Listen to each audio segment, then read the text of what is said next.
प्रवक्ता आदिल हसन आज़ाद जी हैं, जो युवा प्रदेश अध्यक्ष भी हैं बिहार के एआईएमआईएम के।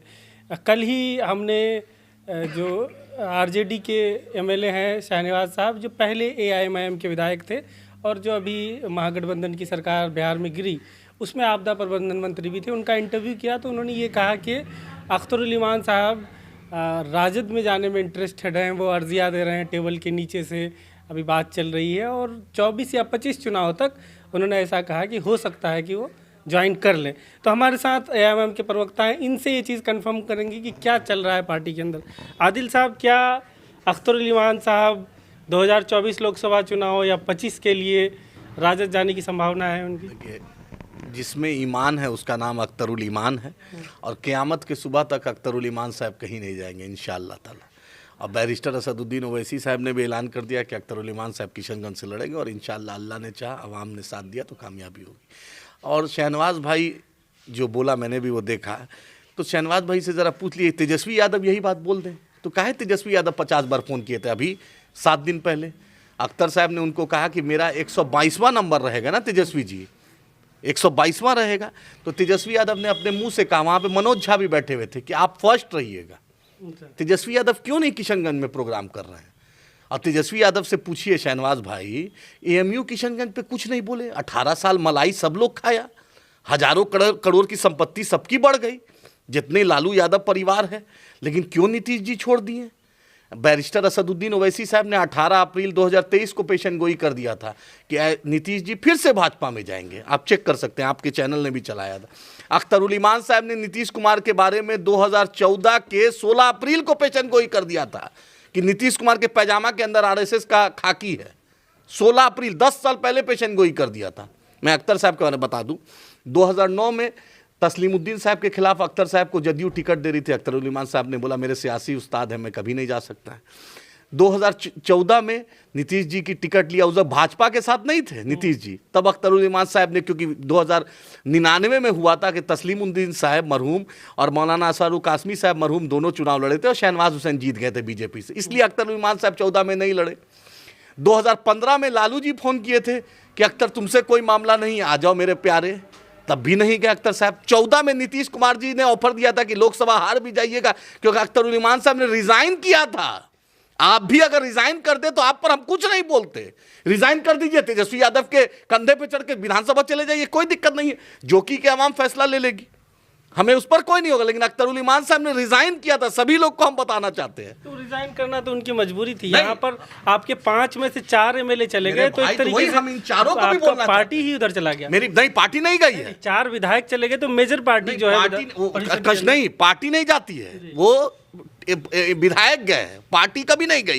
एक पंचायत अध्यक्ष भी बतला दीजिए कि कहीं का गया हो। मैं कह रहा हूँ जो विधानसभा के अंदर पार्टी का जो स्ट्रेंथ है, 5 में से 4 चले गए, तो विधानसभा के अंदर पार्टी चली गई। मैं आपको बता, इसी मोबाइल नंबर पे हम तो मुख्यमंत्री ने 11 अगस्त को फोन किया था, इसी नंबर पर मकसूद साहब को, मेरे इसी नंबर जी, मकसूद साहब नीतीश जी के सेक्रेटरी थे, अभी डीएम गोपालगंज। पूछ लीजिए अल्लाह रसूल को हाजिर नाजिर करके कि मंत्री बना रहे थे, फिर अख्तरुल इमान साहब को। अच्छा। फिर नीतीश जी के घर पर हम लोग 28 अगस्त को गए थे, जो एक मुहर्रम वाला मामला हो गया था, 4500 लोग पे केस हो गया था। नीतीश जी ने वहां पर हाथ जोड़कर बोला था, अख्तर साहब या आरजेडी चले जाइए या जदयू में आ जाइए, मंत्रालय ले लीजिए, मैं आपको लोकसभा के लिए भी दूं। अख्तरुल इमान साहब ने नहीं गए। 2019 में यही तेजस्वी यादव और मनोज झा जी फोन किए थे अख्तर साहब को, मैं ठाकुरगंज में, मैं अख्तर साहब था, कि अख्तर भाई चुनाव लड़ लीजिए राजद से। अख्तर साहब नहीं गए। 2019 में तो कांग्रेस का सीट था, तब भी तेजस्वी यादव ने फोन किया था। अच्छा। उसके बाद अभी एक कांग्रेस के बहुत बड़े सीनियर लीडर, जनरल सेक्रेटरी है पार्टी के, सेक्रेटरी है पार्टी में, एआईसीसी में, अभी अख्तर साहब के घर पिछले 2 दिसंबर में आए थे, बोले कि अख्तर भाई कांग्रेस से आप लड़ लीजिए। अल्हम्दुलिल्लाह अख्तरुल इमान के पास टिकट के लिए अर्जी नहीं देना पड़ता है। और बताइए कौन आए थे? हम क्या नाम बताए बेचारा? नहीं, हम नाम नहीं बताएंगे। क्या है, सुनिए क्या बोले वो बेचारे का, वो होगा फिर जावेद साहब से दुश्मनी हो जाएगी। और सुन लीजिए, और मैं बता दूं अख्तर, शहनवाज भाई हम लोग आपके पास नहीं गए थे, आपकी वालदा मोहतरमा ने फ़ोन किया था, मुकीम भाई ने फ़ोन किया था, आपके दामाद साहब जो डिप्टी कलेक्टर उन्होंने फ़ोन किया था, जामिया अलीगढ़ जीएनयू ऐसा कोई जो अररिया से नौजवान जुड़े थे उन्होंने फ़ोन किया था। आप शहनवाज साहब यूसुफ मोटर में आए थे, हम आपके घर नहीं गए थे। आप सिल्लीगुड़ी में माजिद साहब के लिए पास आए थे, हम आपके शहनवाज भाई नहीं गए थे। और हम पूछना चाहते हैं, अगर इतने ही तेजस्वी यादव बहुत सीमांचल का दर्द लगते हैं तो सीमांचल डेवलपमेंट बोर्ड का क्या हुआ? पानी शीशा का पुल राजगीर में बन गया, आर्यभट्ट यूनिवर्सिटी बन रही है, एएमयू किशनगंज पे अगर तेजस्वी यादव एक जरा बोले हो, और यही बात ऑन रिकॉर्ड बोल रहा हूं, मरहूम तस्लीमुद्दीन साहब ने सैयद फैसल अली जो अभी राजद में है उनको सहारा में क्या इंटरव्यू दिया, जोड़ दीजिएगा, उन्होंने बोला राजद, जदयू, कांग्रेस, भाजपा सब एक है। तो इसीलिए तस्लीमुद्दीन साहब का वारिस अख्तरुल ईमान साहब है। हम बदलते नहीं हैं, हम सीमांचल की लड़ाई जहां पर तस्लीमुद्दीन साहब ने शुरू किया था, क़यामत के सुबह तक जब तक आखिरी सांस रहेगी एमआईएम उसके लिए लड़ते रहेगी। ये कहते हैं कि तस्लीम साहब को ये फिरौन तक इन्होंने कह दिया था, इसमें क्या सच्चाई? आप दिखा दीजिए ऑन रिकॉर्ड फिरौन तस्लीमुद्दीन साहब। आप तो मैं इलाके में कवरेज कर नहीं रहा था, नहीं किसी को, शहनवाज साहब किसी का भी दिखला दे कि तस्लीमुद्दीन साहब का एक भी वीडियो दिखा दे जिसमें अख्तर साहब ने कहा हो।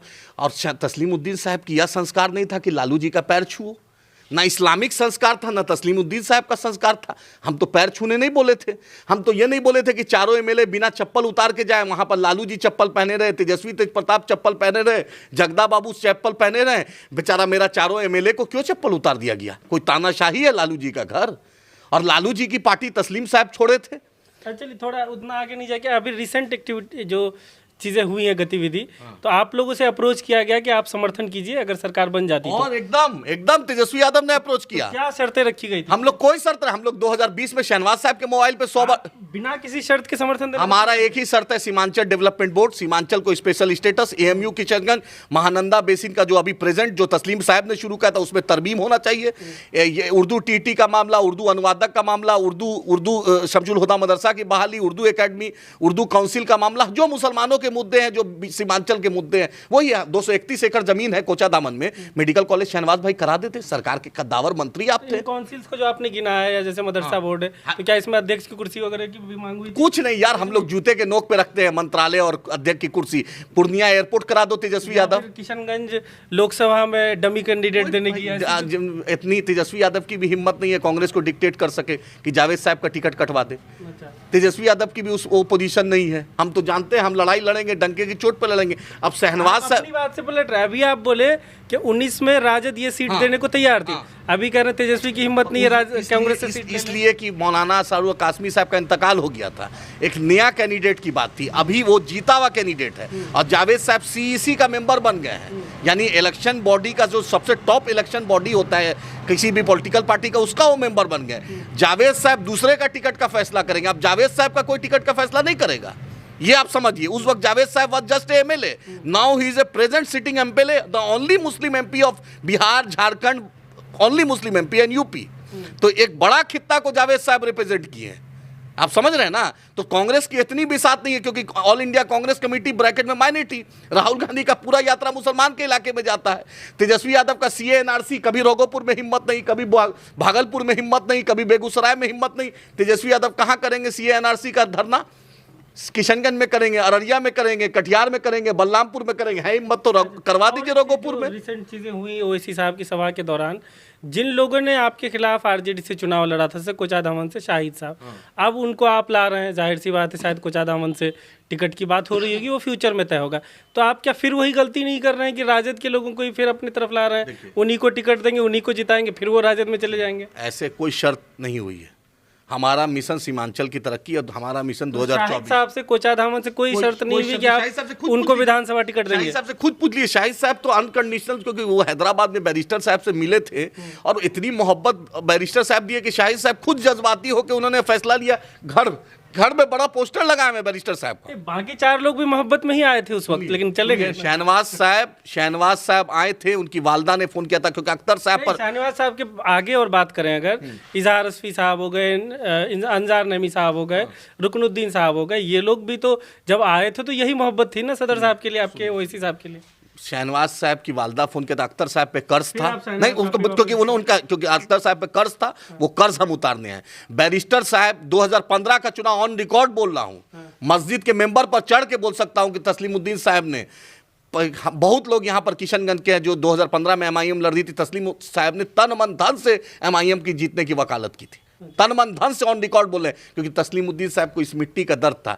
शहनवाज साहब केयर ऑफ में मंत्री एमएलए बने हैं, तस्लीमुद्दीन साहब का संघर्ष वाला एमपी मिनिस्टर नहीं बने हैं। जैसे तेजस्वी यादव अनुकंपा में बने हैं मंत्री एमएलए, लालू जी का संघर्ष पे एमएलए एमपी नहीं बने हैं। जैसे राहुल गांधी तपस्या पे नहीं बने हैं, जो राहुल गांधी अनुकंपा में बने हैं। अंजार नईमी साहब, इजहार साहब, रुकनुद्दीन साहब, ये लोग दूसरी पार्टियों से आए, आपने टिकट दे दिया। उसी तरीके से आप दूसरी पार्टियों के लोगों को ले रहे हैं, इन्हीं को आप उस वक्त टिकट देंगे। आपके जो कैडर हैं, जैसे आप जैसे लोग हैं जो पार्टी को यहाँ बनाए हैं, या इश्तियाक साहब हैं या बहादुरगंज में मासूम साहब हैं जो पहले से जुड़े हुए, उनको क्यों नहीं आपकी पार्टी एकदम इंशाअल्लाह ताला इस बार तो 100% कैडर को मिलने वाला है। पैसे वाले लोगों को इस बार नहीं देखिए, पैसा वाले लोग एक अलग फैक्टर है। इस बार 100% जो मेरे 24 में मदद करेगा, हम उसी का 25 में है। आपको ऑन रिकॉर्ड बोल रहा हूं, ऑन रिकॉर्ड आपको बोल रहा हूं। उस वक्त आप बोलेंगे वो साहब पीछे से मदद किए थे। नहीं, सुनिए, मासूम साहब ने भी अंजार नईमी साहब की वकालत की थी। ये वो मासूम साहब ये नहीं बोल सकते कि मैंने नहीं, हम तो चाहते हैं कि मेरा मासूम भाई, इश्तियाक भाई, मेरा आपकी भी बात कर रहा हूँ। हाँ। कि आप जैसे इतने दिनों से पार्टी के लिए मेहनत कर रहे हैं, तो आपके लिए भी पार्टी इस इलाके में जहाँ पार्टी का गढ़ है, वहाँ सोच सकती थी ना पार्टी की यहाँ कर सकते हैं। हम झंडा ही उठाने में खुश है, हम इसी में खुश है। हम, मेरा ये तमन्ना है, झंडा उठाने, दरी बिछाने उसी पे हम एमआईएम का झंडा उठाने अल्लाह से दुआ करते हैं अपनी जिंदगी के आखिरी सांस में एमआईएम में रहूं। 243 विधानसभा, 40 लोकसभा, 101 अनुमंडल, 38 जिला और 8,500 ग्राम पंचायत में एमआईएम पहुंच जाए। बैरिस्टर असदुद्दीन ओवैसी साहब, अकबर साहब, अख्तरुल इमान का साहब का पैगाम पहुंच जाए, आदिल हसन एमएलए एमपी बन गया। बलरामपुर से भी आदिल हुसैन नहीं लड़ेंगे। कोई मेरा कोई तमन्ना नहीं है, अगर नहीं कोई तमन्ना नहीं, ऑन रिकॉर्ड बोल रहे हैं। 2 बार लड़के थक गए, थके नहीं, हम तो चुनाव, अगर जब पार्टी, मेरे लिए पार्टी फर्स्ट है। वो जरूर एमएलए एमपी एक बड़ा प्लेटफॉर्म है, लेकिन for me party is my priority, MLA MP is not my priority. एकदम क्लियर स्टैंड है। अब शहनवाज भाई को बोलिए कि आपदा मंत्री रहे हैं, तेजस्वी सरकार में रहे हैं, जरा तेजस्वी यादव बतला दे कि इस सीमांचल पे व्हाइट पेपर जारी कर दें, तब समझेंगे कि बहुत इनकी सरकार में दम है। और फिर हम ऑन रिकॉर्ड, जब तेजस्वी जी का फोन आएगा, आप सरबजीत जी मंत्री रहे हैं इनका, आलोक मेहता मंत्री रहे हैं, ललित यादव मंत्री रहे हैं, सुरेंद्र यादव मंत्री रहे हैं, ऑन रिकॉर्ड विधानसभा में अख्तर साहब को दावत दे रहे हैं। ऑन रिकॉर्ड आप विधानसभा का वीडियो चेक कर लीजिए, तेजस्वी यादव के चैम्बर पे इन लोगों ने दावत दिया। अख्तरुल इमान साहब का उतना कद हो गया है ना कि टिकट बांटने में सबसे ज़्यादा सीमांचल की और किशनगंज की आवाम का शुक्रिया। कल तक पटना में और दिल्ली में दरबारी लोग टिकट के लिए करते थे, आज आपका बेटा, कोचा धामन का बेटा टिकट बांटने में है, अल्लाह का करम है। और शहनवाज भाई, आप ये नहीं बोलिए आपको तेजस्वी यादव ने दरवाज़ा बंद कर दिया था, ये एमआईएम और बैरिस्टर असदुद्दीन ओवैसी साहब, अख्तरुल इमान साहब ने आपको दिल से गले लगाया है। और हम भी बहुत बात जानते हैं, आपने दारुसलाम में जो ओवैसी साहब के बारे में, जो एमआईएम के बारे में, जो अख्तरुल इमान साहब के बारे में जो कसीदा पढ़ा था, वो वीडियो जरा जुड़वा देंगे। अगर आपके वालिद को कोई फिरौन कहा था, तो क्यों आप उस अख्तरुल इमान साहब के पास चले गए? मेरे बाप को कोई गाली दे, मैं क़यामत की सुबह तक उसके पास नहीं जाऊंगा, चाहे एमपी एमएलए कुछ नहीं। यानी मतलब के लिए आप गए, आपके वालिद मोहतरम को कोई गाली दे और आप उसके बाद चले जाइए कि टिकट के लिए। मैं थूक दूंगा उस टिकट को, मैं एमएलए एमपी नहीं बनूंगा, लेकिन अपने अना से समझौता नहीं करूंगा। तो शहनवाज साहब, आपसे यही गुजारिश है, सच बोलिए। अख्तरुल इमान साहब को, बैरिस्टर साहब और तस्लीमुद्दीन साहब, मुझे याद है जब तस्लीमुद्दीन साहब का इंतकाल हुआ था, बैरिस्टर साहब ने कहा कि सीमांचल और बिहार आज यतीम हो गया है। ये हमारे नेता का कॉल है। और अख्तरुल इमान साहब ने हमेशा तस्लीम साहब की इज्जत दी, और क़यामत के सुबह तक वो आदमी आरजेडी, जदयू, कांग्रेस में नहीं जाने वाला। और अल्लाह ने चाहा, 2024 में अल्लाह ने चाहा, आवाम का साथ रहा, तो दारुसलाम जैसे इंदिरा गांधी गई थी, इंशाअल्लाह ताला तेजस्वी यादव भी जाएंगे।